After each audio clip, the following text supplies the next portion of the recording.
Hello friends, Manesa dairy farm YouTube ચેનલની અંદર તમામ મિત્રોનું સ્વાગત છે। મિત્રો, આજે આપણે વિડીયોની અંદર જાણીશું કે હાલમાં સૌથી વધારે જે બીમારી ફેલાઈ રહી છે પશુઓની અંદર, એ બીમારીનું નામ છે પશુના પેટમાં આંટી પડી જવી, અને જેના કારણે પશુ સારી રીતે ગોબર નથી કરી શકતું, અને ગોબર ન થવાના કારણે પશુ સારું દૂધ ઉત્પાદન આપતું નથી, અને પશુપાલકોને ઘણું નુકસાન ભોગવવું પડે છે। તો મિત્રો, સૌથી પહેલાં આપણે એ સમજીએ કે પેટની અંદર જે આંટી પડી જતી હોય છે અને જેના કારણે પશુ સારી રીતે પોદળા નથી કરી શકતું, એના મુખ્ય કારણો કયા જવાબદાર છે। તો મિત્રો, સૌથી પહેલાં આપણે પશુને કેટલા પ્રમાણમાં પાણી આપીએ છીએ, બરાબર? કેમ કે ભેંસો કરતાં એચએફ ગાયને પ્રમાણમાં આપણે જોઈએ તો બંને સરખું દૂધ ના આપે ક્યારે, પણ એચએફ ગાયને પાણી એના દૂધ કરતાં વધારે પ્રમાણમાં એને એના શરીરના નિભાવ માટે જોઈતું હોય છે, પણ આપણી પાસે 24 કલાક લગભગ મોટા ભાગના ખેડૂતો પાસે એવી સુવિધા ઉપલબ્ધ નથી કે જે પશુને 24 કલાક પાણી પૂરું પાડી શકે। તો મિત્રો, સૌથી પહેલા કારણ એ છે કે પશુને પાણી ઓછું મળવું। બીજા નંબરમાં પશુના પેટમાં વધારે પ્રમાણમાં કીડા પડવા, એટલે કે જેને આપણે ડિવોર્મિંગ કહેતા હોઈએ છીએ ઇંગ્લિશની ભાષામાં।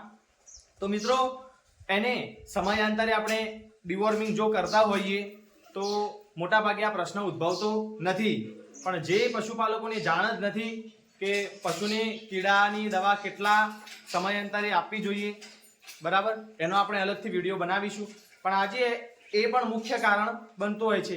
એના પછી પેટના કોઈ ઇન્ફેક્શનના કારણે, વાયરલ ઇન્ફેક્શનના કારણે પણ આ સમસ્યા ઉદ્ભવતી હોય છે।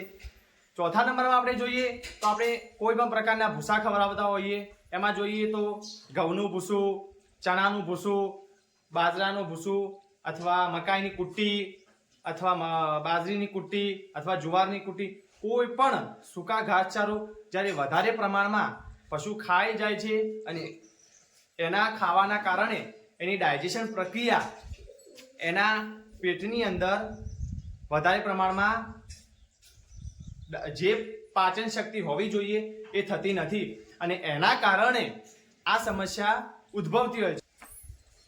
એના પછી મિત્રો, આજના સમયમાં સૌથી વધારે પશુના પેટમાં જે આંટી પડે છે એનું મુખ્ય કારણ એ છે, મારા અનુભવ પ્રમાણે, કે આજના સમયની અંદર, વર્તમાન સમયની અંદર પશુપાલકો વધારે પ્રમાણમાં જે સુપર નેપિયર ખવડાવે છે।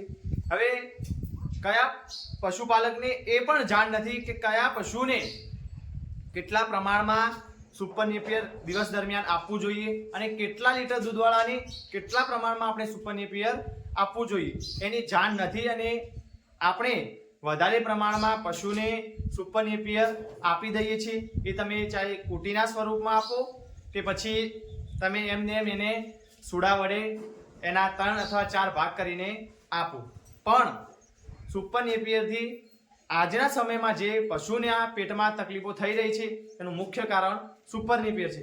એવું નથી કે આપણે ન ખવડાવીએ, પણ એની અંદર રેસાનું પ્રમાણ વધારે રહેલું છે, અને જ્યારે પશુના પેટમાં રેસાનું પ્રમાણ વધી જતું હોય છે ત્યારે આવા પ્રશ્નો ઉદ્ભવતા હોય છે। તો મિત્રો, આપણે જાણ્યું કે પશુને જે આંટી પડે છે એના મુખ્ય કારણો સૌથી કયા જવાબદાર છે, તો મેં તમને કહી દીધું અને કારણો પણ જણાવી દીધા। તો મિત્રો, એના માટે આપણે ઘરે બેઠા કઈ રીતે સરળ રીતે અને કઈ રીતે આપણે પશુના પેટમાં પડેલી આંતરડીને સારી રીતે એને કાઢી શકીએ અને આપણા પશુને તંદુરસ્ત બનાવી શકીએ।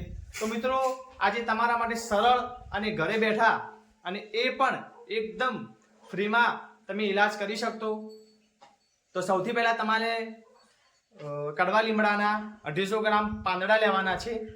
બીજા નંબરમાં તમારે 100 ગ્રામથી 150 ગ્રામ તમારે ડુંગળી લેવાની છે, અને ત્રીજા નંબરમાં તમારે 50 થી 100 ગ્રામની વચ્ચે તમારે ગોળ લેવાનો છે। મિત્રો, આ ત્રણેય વસ્તુ લઈને તમારે આનો સારું મિક્સર મશીનની અંદર એનો પેસ્ટ બનાવી નાખવાનો અને આ પેસ્ટ હું તમને એક જ દિવસ માટે આપ્યો છે અને તમારે જ્યાં સુધી તમારા પશુને આંતરડી ન છૂટે ત્યાં સુધી સવાર અને સાંજ બંને ટાઈમ આ પેસ્ટને 1 લીટર પાણીની અંદર ભેળવીને તમારા પશુને આપવાનું રહેશે. મિત્રો આ હું એટલા માટે કહું છું કે મારા જ પશુને 4 દિવસ અગાઉ જે નાનો વાછરડો છે એને આ તકલીફ થઈ હતી અને મેં પણ આનો અનુભવ લીધો છે. તમને સ્ક્રીનમાં દેખાઈ રહ્યો છે. અમૂલ કુલની બોટલની અંદર મેં પેસ્ટ બનાવીને રાખ્યો છે બરાબર વિડીયો બનાવવા માટે, એટલે તમને પણ થોડો ઘણો વિશ્વાસ આવે.